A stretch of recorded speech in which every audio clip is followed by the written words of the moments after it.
નમસ્કાર મિત્રો, હું છું આપણો યોગીરાજ ભવાન અને આજે પહોંચ્યો છું એક એવી તપોભૂમિ પર જ્યાં ઋષિરાજ મહારાજ સત્સંગની જ્યાં ભૂમિ છે અને જ્યાં ઋષિ મુનિઓની અથાગ તપસ્યા અને એવી જગ્યાએ હું પહોંચ્યો છું આજે.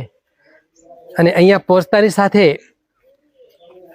ખરેખર અદ્ભુત અને ખૂબ જ રમણીય વાતાવરણ, જ્યાં પહોંચતાની સાથે જ એક નવો આનંદ, નવો ઉલ્લાસ. અહીંયા જે હેતુથી પહોંચ્યો છું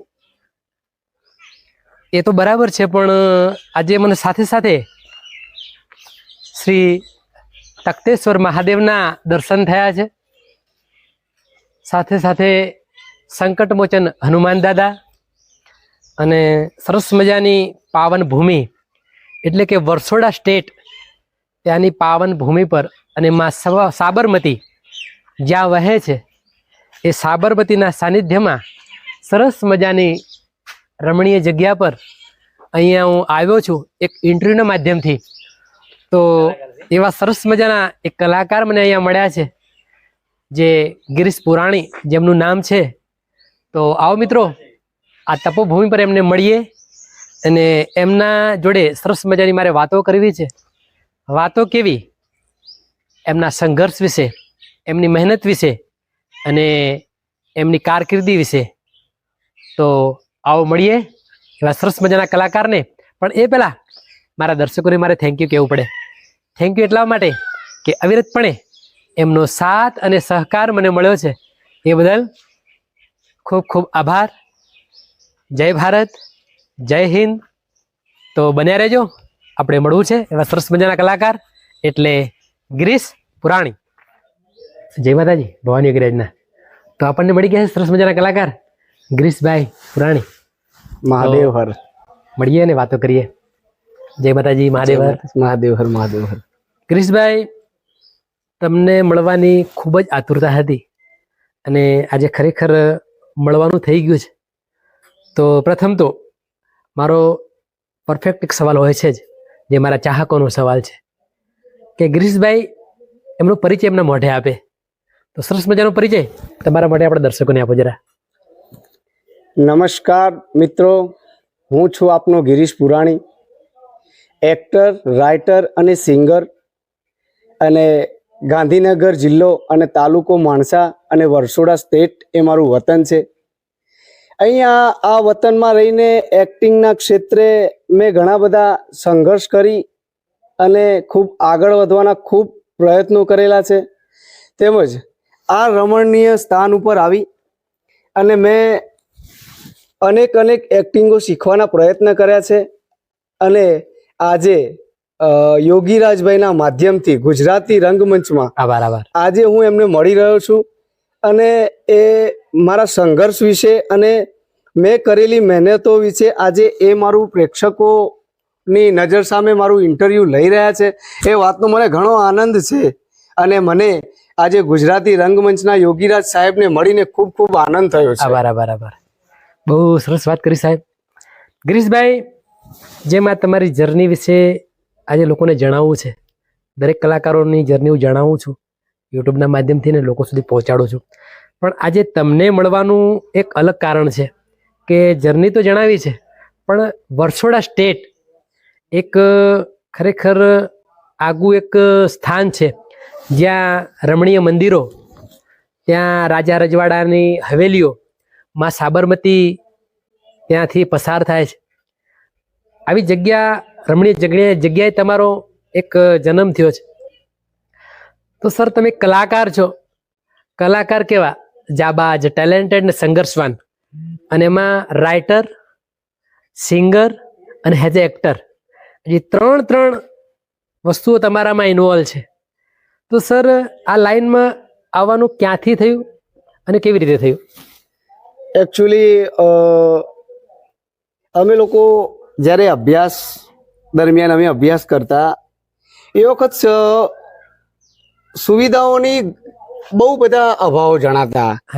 પણ છતાં પણ શુક્રવાર હોય આપણે પહેલા તો દૂરદર્શન ઉપર અથવા તો શનિવાર હોય હાજી અને એમાં રવિવારે તો ખાસ ગુજરાતી ચિત્રપટો આપતા. હાજી ગુજરાતી ચિત્રપટો આપતા તો અમે શનિવારના દિવસે સ્કૂલેથી છૂટી અને સાંજે હોમવર્ક કરી લેતા હાજી અને પછી રવિવારે અમે સ્પેશિયલ ગુજરાતી ચિત્રપટો જોવામાં ઇન્ટરેસ્ટ રાખતા. ક્યાં વાત હે. અને એમાં પણ પિક્ચરો એવા આવતા, સાજન તારા સંભારણા, હાજી વીર માંગડા વાળો, હાજી નરેશ કનોડિયા સાહેબની ફિલ્મ જોવા જઈએ એટલે તો ઢોલા મારું. હાજી આ બધી ફિલ્મો હું જોતો.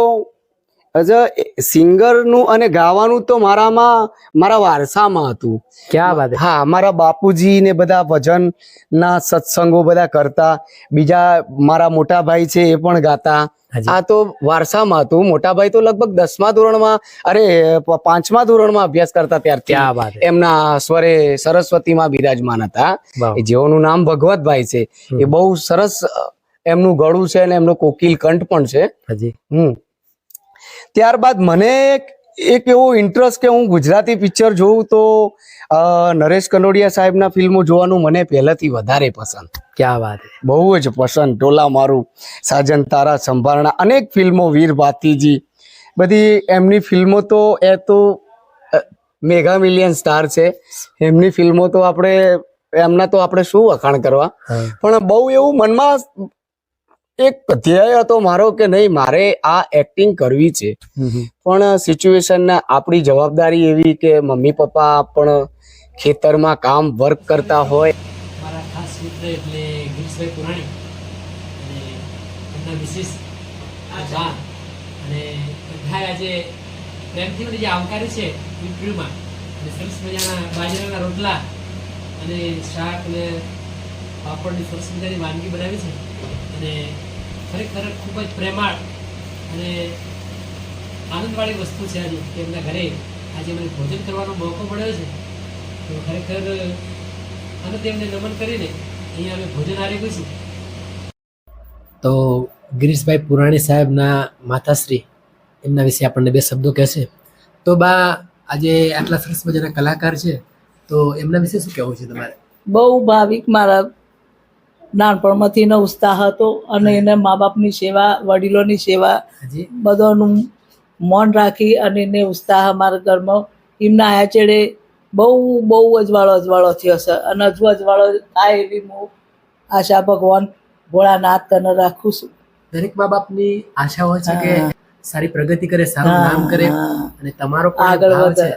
આગળ વધે અને મારો ભાવ છે અને ભાવ મારો ખરો પણ ઘણોને પુત્ર કપૂત પાકે તો નહીં આગળ જઈ શકતા. સાચી વાત પણ છે. મારા તો બે લાલા છે ને બે ભાવિક છે માવિતર પ્રત્યે આમ શું કરીએ ને શું ના કરીએ એવું રાખું છીએ. એટલે એમને મન પર એમને મનની બુદ્ધિથી અને એમના કર્તવ્યથી અને એમની સદભાવનાથી આગળ જશે એવી મારી ભગવાન કરના પ્રાર્થના છે. સરસ બા, બહુ સરસ વાત કરી તમે. હા. થેન્ક યુ તમે જે બોલ્યા એ માવિતર તો કદી કોઈ છોકરા ના નાખે પણ એમનો કર્મ હોય સારો તો હા આગળ જાય. મારે તો બે બાળકોનો કર્મ સારો જ છે ઠેઠ નાનપણમાંથી. સરસ. મા બાપનો દિલ દુખાયો નહીં એમોને, કદી અખમાં હસું નહીં લાયા. ખૂબ સરસ એ તમારી ભાવના છે. એમની પણ મા બાપ વિશે લાગણી છે. લાગણી. ખરેખર આપણે એમને આજે જે એમનું ઇન્ટરવ્યુ કરી રહ્યા છીએ તો મને તો ખૂબ જ મજા આવી છે. તો તમે પણ કોઈ વાર મળજો એમને, મળવા જેવા વ્યક્તિ છે. અને આપણી આ ચેનલને લાઈક કરવાનું ભૂલતા નહીં, શેર કરવાનું ભૂલતા નહીં, સબસ્ક્રાઈબ કરવાનું ન ભૂલતા અને કોમેન્ટ તો ચોક્કસ કરજો, કારણ કે ખૂબ જાણવા અને માણવા જેવા કલાકાર છે. અને આપણો બીજો વિડીયો આવશે ત્યારે આપણે ફરી મળીશું. તો દરેકને ગિરીશભાઈ પુરાણી અને ભવાની યોગીરાજના મહાદેવ હર. મહાદેવ હર.